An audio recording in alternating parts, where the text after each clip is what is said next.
ప్రభునందు ప్రియమైన దేవుని బిడ్డలారా, ప్రభు పేరిట మీ అందరికీ నా హృదయపూర్వకమైన వందనాలు తెలియజేస్తున్నాను. మన కొద్ది నిమిషాలు మనం కృపావార్త వర్తమానములు విని దేవుని నామాన్ని మహిమపరచుదాం. దేవుడు బయలుపరిచే మాటల్లోంచి సత్యాన్ని మనం నేర్చుకుని కడవ దినాల్లో, అంచె దినాల్లో బలమైన వారిగా మన ప్రభులో ముందుకి సాగిపోదాం. ఈరోజు మన ధ్యాన వాక్యము రోమీలకు రాసిన పత్రిక 10వ అధ్యాయము 11వ వచనాన్ని ధ్యానం చేసుకుందాం. రోమీలకు రాసిన పత్రిక 10వ అధ్యాయము 11వ వచనం. యాలయనగా ఆయన యందు విశ్వాసముంచు ప్రతివాడు సిగ్గుపడని లేఖనము చెప్పుచున్నది. దేవుని స్తోత్రం, హల్లెలూయా. ప్రభునందు ప్రియులారా, రోమా సంఘానికి అపోస్తలుడైన పౌలు గారు లేఖ రాస్తున్నాడు. ఈ ఉత్తరములో ఈ పత్రిక రాస్తున్న సంఘాన్ని ఏ రీతిగా ప్రోత్సహిస్తున్నాడో మనము కూడా అదే రీతిలో ప్రోత్సహించబడాలి. ఇక్కడ ఏమన్నాడు మరలా చదువు చూడండి.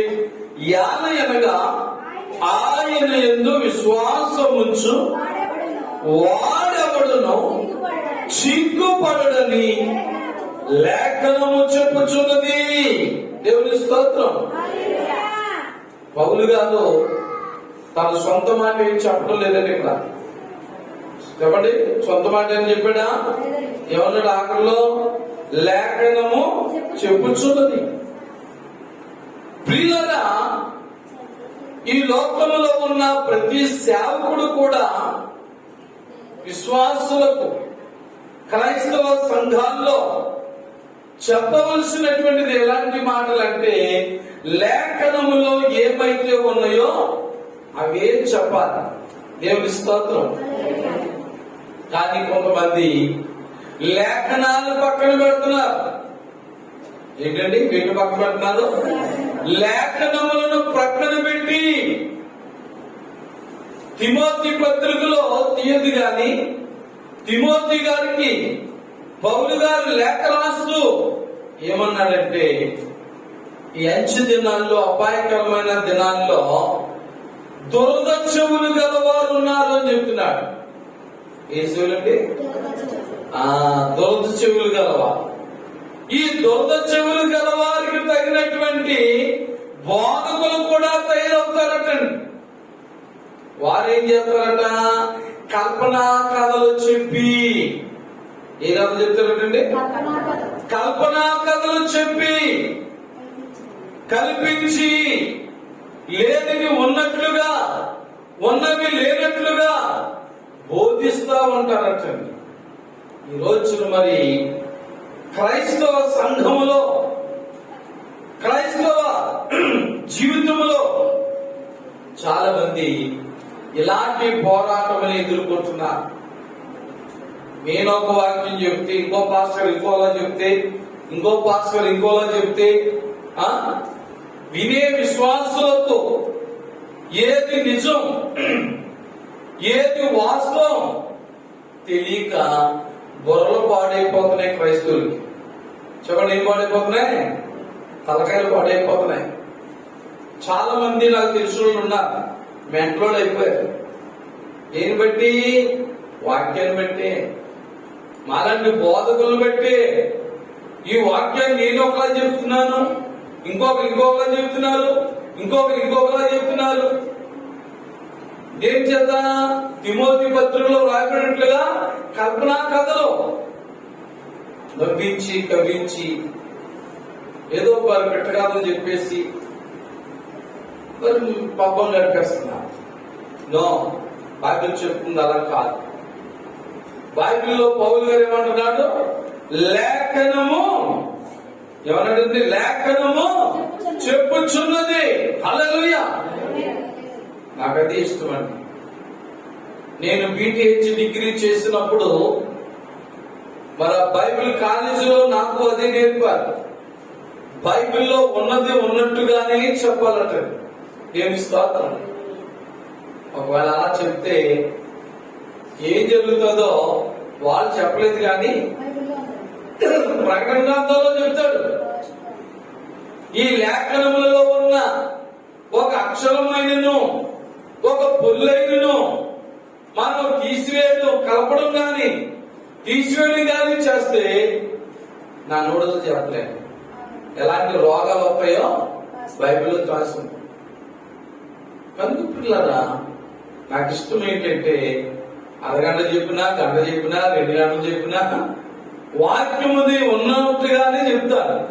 ఎవరు ఇష్టపడినా ఇష్టపడకపోయినా, మా పాస్టర్ నవ్వించరు కవ్వించరు అనుకున్నా, నేను నేర్చుకున్న మాటలు ఏంటంటే బైబిల్లో ఉన్నది ఉన్నట్టుగా నేర్పాలి. దేవుని స్తోత్రం. మరి కృపా వార్త వర్తమానాలన్నీ అలా ఉంటాయి, కల్పితంగా ఉండవు. బైబిల్లో ఏమైతే వ్రాయబడిందో, బైబిల్ ప్రకారముగా మరి ఏమైతే ప్రభు లేఖనాలు వ్రాయబడినవో వాటిని మనం నేర్చుకోవాలి, వాటిని మనం అనుసరించాలి. దేవుని స్తోత్రం. అందుకే ఇక్కడ ఒక మంచి మాట చెబుతున్నాడు. ఏంటంటే ఆయన యందు విశ్వాసముంచువాడు అంటున్నాడు. దేవుని స్తోత్రం. ఆయన యందు విశ్వాసముంచు ఎవడైనను, దేవుని స్తోత్రం, ఎవరంటే ఎవరైనను, ధనవంతుడైనా దరిద్రుడైనా సామాన్యులైనా సామంతులైనా ఎవరెవరైనా సరే, వారు ఎవరైనా కావచ్చు. కానీ ఏం పొందరటండి? సిగ్గుపడరు. దేవుని స్తోత్రం. సిగ్గుపడనివుడు దేవుడు, సిగ్గుపడనివుడు. అర్థం చేసుకుందాం పిల్లగా. దేవుని వాక్యంలో చెప్పిన మాటది. మనం అనుకుంటాం, ఏంటి పాస్టర్ గారు నేను దేవుని నమ్ముకున్నా, ఎన్నో అవమానాలు పడుతున్నాం, ఎన్నో నిందలు పడుతున్నాం, ఎన్నో శోధనలు పడుతున్నాం, ఎన్నో కష్టాలు పడుతున్నాం, ఎన్నో ఇబ్బందులు పడుతున్నాం, మరి ఎన్నో లోటుపాట్లు మా జీవితంలో మేము పొందుతున్నాం అన్నొకవేళ మీరు అనుకోవచ్చు. కానీ పిల్లరా, దేవుని యొక్క లేఖనముల ప్రకారముగా మన విశ్వాసం ఉంచాలి. దేవుని స్తోత్రం. మనకిష్టమైనప్పుడు, మనకి కుదిరినప్పుడు విశ్వాసం ఉంచుకుంటారు. చాలా మంది భక్తిని ఎలా చేస్తున్నారంటే వారికి అనుకూలంగా ఉన్నప్పుడు, వారికి ఇష్టమైనప్పుడు, వారు కుదిరినప్పుడే భక్తిని చేస్తున్నారు. అది నిజమైన విశ్వాసం కాదు. నీకు కష్టమైన, నష్టమైన, భారమైన,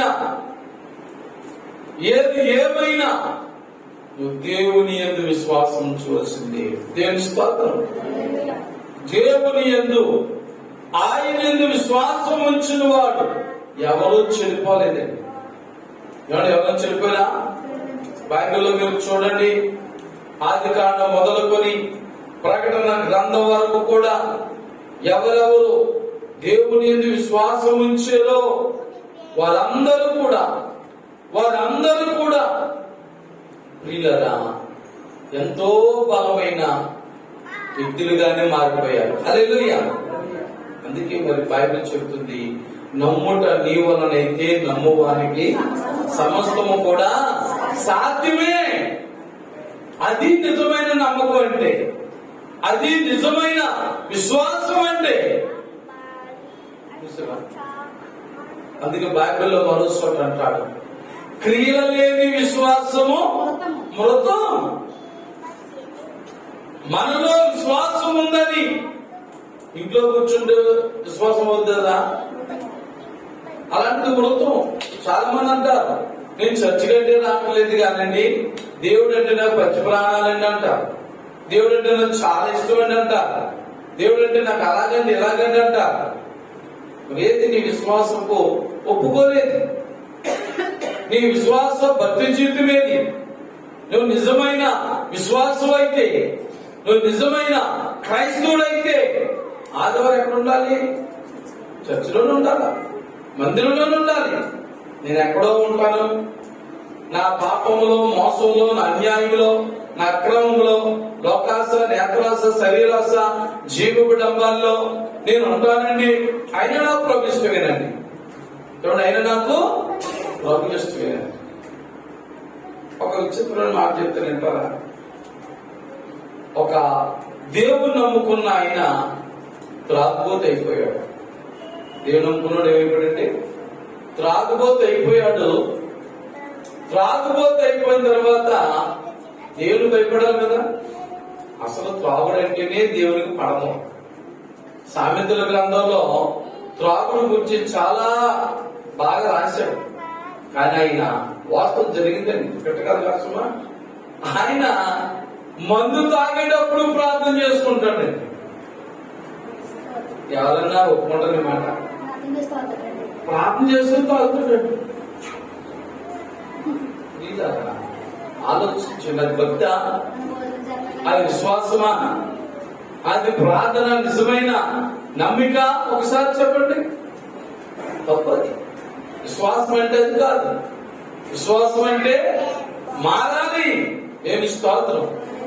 మార్పు లేని విశ్వాసం ఎందుకు మనకు? మార్పు లేని భక్తి ఎందుకు మనకు? మార్పు లేని ప్రార్థన జీవితం ఎందుకు? మార్పు లేని సన్నిధికి రావడం ఎందుకు? మందిరానికి రావడం ఎందుకు? చెప్పండి. మార్పు లేకుండా మనం ఏం చేసినా ఏం చేయలేము. ఎందుకంటే బైబిల్ చెప్తుంది, నీతిమంతుడు లేడు. ఎందుకంటే నీతిమంతుడు లేడు, ఒక్కడు లేడు. అందుకే లోక స్వార్థ 15 అధ్యాయం అంటాడు, మారు మనసు అక్కర్లేని 99 నీతిమంతుల కంటే మారు మనసు పొందు ఒక్క పాపి విషయంలో పరలోక మందు గొప్ప సంతోషం. దేవుని స్తోత్రం. కనుక మనం పరలోకం వెళ్ళాలంటే బైబిల్ మార్గాన్ని ఎన్నుకోవాలా? దేవుని స్తోత్రం. ఎక్కడికంటే పరలోకం వెళ్ళాలంటే ఏ మార్గం అండి? బైబిల్ మార్గం. మన పరలోకాన్ని తీసుకెళ్లేది బైబిల్ ఒకటే. ఆ భాస్కర్లో చెప్పారు, ఈ భాస్కర్లో చెప్పారు, ఆయా ఎలా చెప్పింది, ఈ ఎలా చెప్పింది, ఇలా చేసినా పరలోకం వెళ్ళిపోతామంట, అలా చేసినా పరలోకం వెళ్ళిపోతామంట. అయి కాదు. బైబిల్ ఏం చెప్తుంది? బైబిల్ ఏమైతే చెప్తుందో బైబిల్ మార్గం ప్రకారముగా పరలోకములకు బైబిల్ మార్గమే కరెక్ట్ అయినది. దేవుని స్తోత్రం. నువ్వు నమ్మినా నమ్మకపోయినా, మరి మీరు ఎంతమంది నమ్ముతున్నారో లేదో కానీ పరలోకానికి బైబిల్ అనేది ఒక గొప్ప మార్గం. నువ్వు బైబిల్ మార్గాన్ని ఎన్నుకుంటేనే నువ్వు పరలోక రాజ్యం వెళ్ళగలవు, పరలోకాన్ని పొందుకోగలవు. కనుక మీరు ఇక్కడ పౌలు గారు రోమా సంఘానికి రాస్తూ అంటున్నాడు, ఆయన యందు విశ్వాసం ఉంచు. దేవుని స్తోత్రం. నీ కష్టాలు, నీ బాధలు, నీ శోధనలు, నీ సమస్యలు, నీ ఇబ్బందులు, నీ లోటులు, నీ కొదువులు, నీకున్న ప్రతి విధమైన సమస్యలన్నీ కూడా తొలగిపోవాలంటే ఎవరు నమ్మాలి చెప్పండి? ఆయననే నమ్మకం ఉంచాలి, దేవునినే విశ్వాసం ఉంచాలి. అలా విశ్వాసం ఉంచితే ఆయన మనలను సిగ్గుపడనీయడు. ఈ రోజున ఎన్నో విషయాలు, ఎన్నో కష్టాలు, ఎన్నో బాధల్లో, ఎన్నో శోధనలు, ఎన్నో సమస్యలు, ఎన్నో ఇబ్బందుల్లో ఎంతగానో మనం చాలా చాలా సిగ్గుపడే పరిస్థితులు ఎదురవుతున్నాయి. మనం అనుకుంటున్నాం ఇది నా దురదృష్టం అనుకుంటున్నాం, లేకపోతే నా బ్రతికింతే అనుకుంటున్నాం, నా జీవితం ఇంతే అనుకుంటున్నాం. కాదు పిల్లల, బైబిల్ చెబుతుంది ఒక వ్యక్తి హృదయమునందు విశ్వాసం ఉంచి నోటితో ఒప్పుకుంటే నువ్వు రక్షించబడదు. దేవుని స్తోత్రం. నీకున్న ఏ కష్టంలోంచైనా, ఏ బాధలోంచైనా, ఏ శోధన సమస్యలోంచైనా కూడా మరి నీవు రక్షించబడతావు. దేవుని స్తోత్రం. కనుక మరి నీ జీవితంలో, నీ బ్రతుకులో మరి ఎలాంటి విశ్వాసం కలిగి ఉన్నావు? ఈ మే నెల మొదటి ఆదివారం మొదలుకొని ఈ చివరి ఆదివారం వరకు కూడా దేవుడు నిన్ను నన్ను కూడా కాపాడాడు. దేవుని చిత్తమైతే, ఆయన రాకడ ఆలస్యమైతే మరలా ఆదివారం వచ్చేసరికి ఎన్నో తారీఖు వచ్చింది చెప్పండి? 5వ తారీఖు వచ్చేది. మరలా ఆదివారం, నెల మారిపోతుంది. కనుక ఈ 2022వ సంవత్సరంలో దేవుడు నిన్ను నన్ను కూడా 5 నెలలు కాపాడాడు. దేవుని స్తోత్రం. మరి 5 నెలలను కూడా ఆయన కాపాడాడు కాబట్టి ఎలాంటి విశ్వాసం నీలో ఉంది?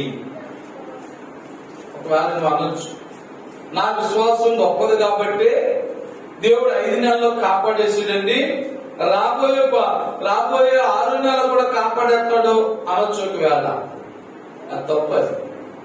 ఎందుకంటే ఆయనకు ఒక అవకాశం ఇచ్చాడు. ఈ 5 నెలలు ఎందుకు కాపాడాడు తెలుసా? ఈయన యొక్క విశ్వాసం చలి చేసుకుని మరి 5 నెలల్లో స్థిరపడలేకపోయారు, 5 నెలల్లో బలపడలేకపోయారు.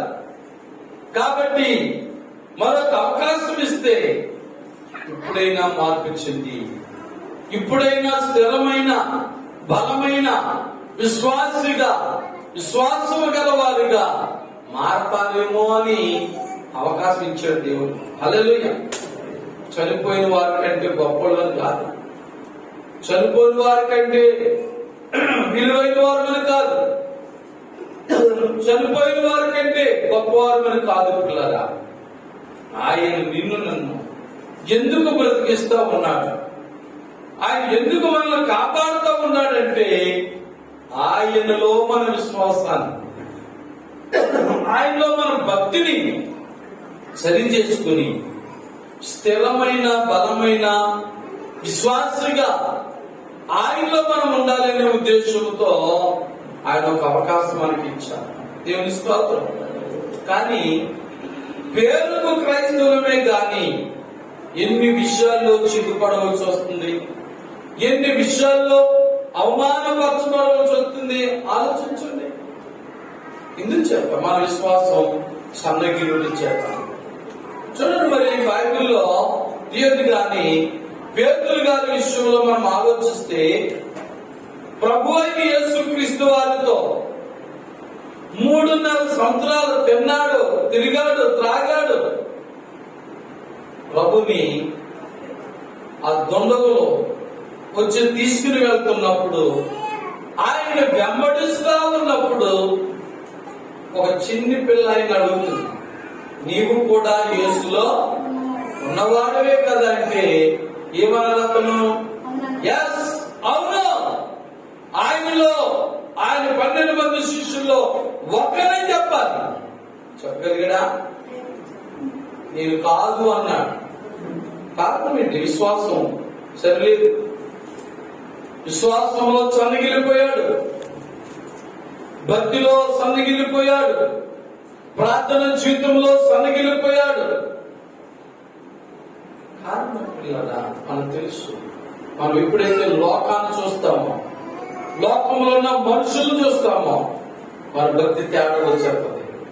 అతను ఎవరిని చూస్తున్నాడు? లోకాన్ని చూస్తున్నాడు.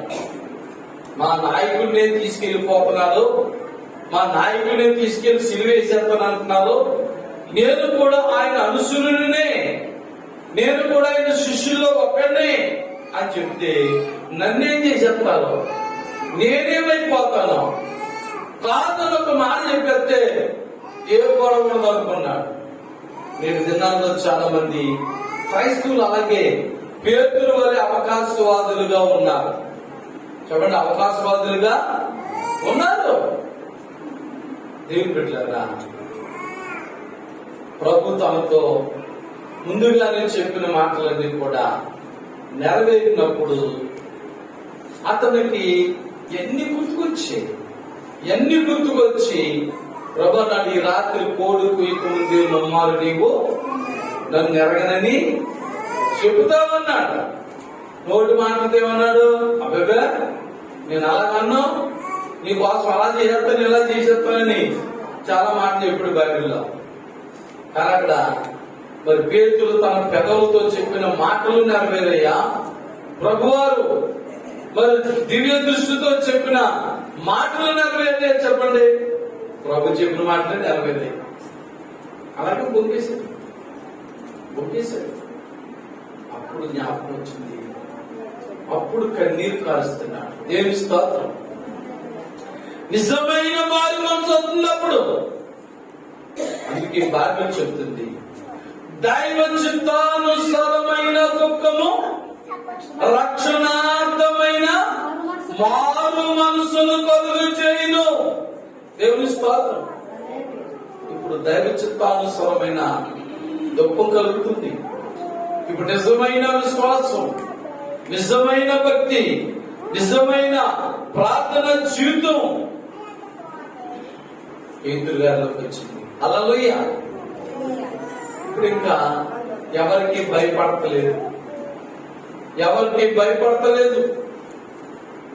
తర్వాత ప్రభు సిలువ వేయబడి మరణించి సమాధి చేయబడి మూడో దినం తిరిగి లేచి మరలా 40 దినాలు భూలోకములో అనేకులు కనబడి ఆయన ఆరోహణుడైన తర్వాత పబ్లిక్ రోడ్ లో బహిరంగముగా నిలబడి ధైర్యముతో విశ్వాసముతో ప్రభుని గురించి సిగ్గుపడనక్కర్లేని వారిగా మాట్లాడడం ప్రారంభించాడు. అతడు విశ్వాసముతో నమ్మకముతో మాట్లాడిన లేఖనాల ప్రకారంగా మాట్లాడటం ప్రారంభించిన పేతురు గారి ప్రసంగానికి ఎంతమంది మార్పు చెందారండి? 3,000 మంది బాప్తిసం పొందారు, రక్షణ పొందారు. దేవుని స్తోత్రం. ఏంటది? విశ్వాసం. చెప్పడం ఏంటది? విశ్వాసం. మరి నీ జీవితంలో ఇలాంటి అద్భుత కార్యాలు, బలమైన కార్యాలు, గొప్ప కార్యాలు జరగలేదంటే దేవునిగా తప్పు, పాస్టర్ గారితో తప్పు సంగతి కాదు. ఎవరితో తప్పు అంటే నీదే. నీలో స్థిరమైన, నీలో బలమైన విశ్వాసం లేదుగలిగే నీ జీవితంలో మేలు పొందలేకపోతున్నావు, అద్భుతాలు చూడలేకపోతున్నావు. ప్రభువారు చెప్పిన మాట చెప్పారు, నమ్ముట నీ వలనైతే నమ్మువానికి సమస్తం సాధ్యం. నమ్మకం అనేది పెదవులతో కాదు, పాటలతో కాదు, బైబిల్ చదవటంతో కాదు. అది ఎక్కడ జరగాలి? హృదయంలో జరగాలి. విశ్వాసం అనేది ఎక్కడ ఉండాలి? హృదయంలో ఉండాలి. బైబిల్ చోట ప్రభు చెప్తాడు, ఈ ప్రజలు తమ పెదవులతో నేను గనపరచుదురు కానీ వారి హృదయం నాకు దూరంగా ఉంది. దూరం ఉండే లాభం. అయితే చాలా గొప్పగా మాట్లాడతాం, ఆదికాండం నుంచి ప్రకటన వరకు మాట్లాడతాం. కష్టం లాగానే, బాధలు లాగానే, శోధన సమస్యలు రాగానే మనం కృంగిపోతా ఉంటాం. అది కాదు విశ్వాసం పిల్లరా, అది కాదు భక్తి. చూడము గొప్పగా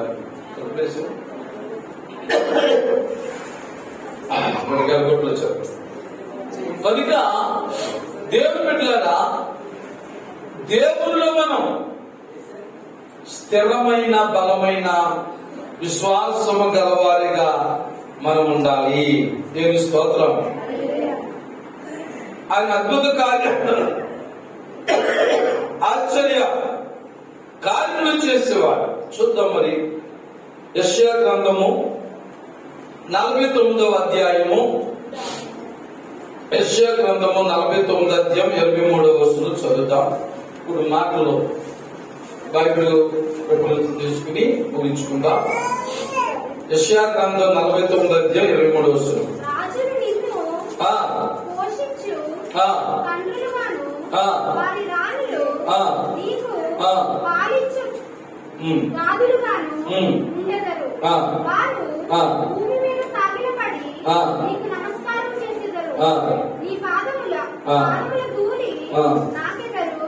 అప్పుడు నేను యెహోవాననియు నా కొరకు కనిపెట్టుకున్నవారు. చూడండి, నేను యెహోవాననియు నా కొరకు కనిపెట్టుకున్నవారు. చూసారా, నా కొరకు అవమానము నొందలనియు అది నీవు తెలుసుకుందు. దేవుని స్తోత్రం. చూసారా, ఎవరైతే దేవుని యందు విశ్వాసం ఉంచి, ఎవరైతే దేవుని యందు భయభక్తులు కలిగి ఉంటారో వారు ఏం పొందరటండి? అవమానము పొందరని నీవు తెలుసుకుందువు. దేవుని స్తోత్రం. ప్రభు మాట్లాడుతున్న మాట, ప్రవక్త అయినటువంటి యెషయా ద్వారా ప్రభు పలుకుతున్న అద్భుతమైన మాట. ఎవరైతే దేవుని యందు విశ్వాసం ఉంచుతారో, ఎవరైతే దేవుని యందు భయభక్తులు ఉంచుతారో వారు ఏ విషయంలో కూడా ఈ లోకంలో ఏం పడరండి? సిగ్గుపడరు లేదా అవమానము నందరు. మరో మాట చూద్దాం. యోవేలు గ్రంథము 2వ అధ్యాయము 26, 27 వచనాలు చదువుతాం. యోవేలు గ్రంథము 2వ అధ్యాయము 26, 27 వచనాలు. అమ్మా, నా జనులు ఇక నిన్నటికి ఏంటండి? సిగ్గు నందరు. హల్లెలూయా. యోవేలు ప్రవక్త ద్వారా ప్రభు పలుకుతున్న మాట, నా జనులిక ఎన్నడును సిగ్గునందరు. ఆమేన్. హల్లెలూయా. ఈ రోజున ఏ విషయంలో నువ్వు సిగ్గుపడుతున్నావో, లోకంలో ఏ విషయంలో బాధలు పడుతున్నావో, దిగులు పడుతున్నావో, ఎప్పుడైతే దేవుని నమ్మకం ఉంచావో లేదా విశ్వాసం ఉంచావో నీవేం పొందో? సిగ్గునందరు. సిగ్గుపడేలా చేయడైనా, ఆత్మికంగా అయినా ఆత్మీయంగా అయినా ఏ విషయంలో కూడా ఆయన నిన్ను నన్ను కూడా సిగ్గుపడనీయడు. హల్లెలూయా. ఎంత గొప్ప దేవుడండి. మనం నమ్ముకున్న దేవుడు మనను సిగ్గునందనీయకుండా చేసే దేవుడు, సిగ్గు పడకుండా చేసే దేవుడు, అవమానం నొందకుండా చేసే దేవుడు. అంటే నీ విశ్వాసమును బట్టి మనం బలపరుస్తారు, అభివృద్ధి చేస్తారు, నడిపిస్తారు. కనుక దేవుని బిడ్డలారా, ఇదిగో మరి మీ నెల ఆఖరి ఆదివారంలో ప్రభు సన్నిధిలోకి వచ్చిన మీరందరూ కూడా ఎవరి యందు నమ్మకం ఉంచాలి? దేవుని యందే. ఎవరి యందు విశ్వాసం ఉంచాలి? దేవుని యందే. ఎందుకు మనం విశ్వాసం ఉంచాలంటే ఈ కడవల దినాల్లో, వచ్చే దినాల్లో, ఈ అపాయకరమైన దినాల్లో చిక్కుపడే పరిస్థితులు, బాధపడే పరిస్థితులు, కష్టాలు పొందే పరిస్థితులు, ఇబ్బందులు పొందే పరిస్థితులు అనేకమైన మనకి ఎదురవుతున్నావు కనుక అవేవి కూడా మనకు రాకుండా చేసేవాడు యేసు ఒక్కడే. ఆయన ఒక్కడే మనలను బలపరచువాడు. సిగ్గునందకుండా, అవమానం అందకుండా సహాయం ఇచ్చేవాడు ఆయన కనుక ఈ రోజున ఈ మాటల ద్వారా, ఈ కృపావార్త వర్తమానాల ద్వారా నీ విశ్వాసం ఎలా ఉంది? నీ విశ్వాసం ఎలా ఉంది? బాబు, నీ విశ్వాసం ఎలా ఉందో ఒకసారి పరీక్షించుకో. మాటలు బాగానే చెప్తావు, మాటలు కాదు కావాల్సినవి, చేతలు కావాలి. నిజముగా దేవుని యందు నమ్మకం వచ్చు, విశ్వాసం ఉంచు, దేవుని అడుగు, నీకు ఏది కావాలో. ఎవరన్నాడు? అడుగుడు మీకు ఇవ్వబడును, అడుగు వాటి కంటేను ఊహించు వాటి కంటేను అత్యధికంగా పొందుకుంటాం. మరి మనలో విశ్వాసంతో ఏది అడిగినా ఇచ్చే దేవుడు మన యేసయ్య కనుక ఒక్క నిమిషం మనం మోకరించి ప్రభు సన్నిధిలో మనము ప్రార్థన చేద్దాం. ఈ జీవితంలో ఎన్ని శోధనలు, అవమానాలు ఉన్నాయో, ఎన్ని కష్టాలు, బాధలు, రోడ్లు, కొదువులు ఉన్నాయో, వాటన్నిటిని ఒకసారి ప్రభు సన్నిధిలో మనం జ్ఞాపకం చేసుకుందాం. ప్రభువా, ఎందు విశ్వాసం ఉంచువారు అవమానమునందరని, సిగ్గునందరని నీ లేఖనంలో చెప్పిన ప్రకారముగా నన్ను, మమ్మలను కూడా సిగ్గుపడనీయకుండా సహాయం చే ప్రభువా, సహాయం చే ప్రభువా. మీ కృప, మీ కరుణ, మీ కటాక్షములు నాకు మాకు దయచేయండి ప్రభువా అని ప్రార్థించుకుందాం. ప్రేమగల మా తండ్రి, దయగల మా యేసయ్య, ఆశ్చర్యకరుడు, ఆలోచనకర్త, బలవంతులకు మా నాయన, ఈ లేఖనంలో చెప్పినట్లుగా ఆయన యందు విశ్వాసముంచు ఎవడును సిగ్గునందుడని లేఖనములో చెప్పుచున్నవని రోమాపత్రిక 10వ అధ్యాయము 11వ వచనములో రాయబడిన ప్రకారముగా నా జీవితంలో, మా జీవితంలో నీ యందు మాకున్న విశ్వాసమును బట్టి, నమ్మికను బట్టి మేము కూడా ఏ విషయంలో కూడా అవమానము అందకుండా మీ కృప, మీ కరుణ, మీ కటాక్షములు నాకు మాకు దయచేయమని యేసుక్రీస్తు పరిశుద్ధ నామములో ప్రార్థించి వేడుకొనుచున్నాము తండ్రి, ఆమేన్. దేవుని స్తోత్రం. ఇంతవరకు చక్కగా కృపావార్త వర్తమానం నిన్న మీ అందరికీ వందనాలు తెలియజేస్తున్నాను. God bless you. God bless you all.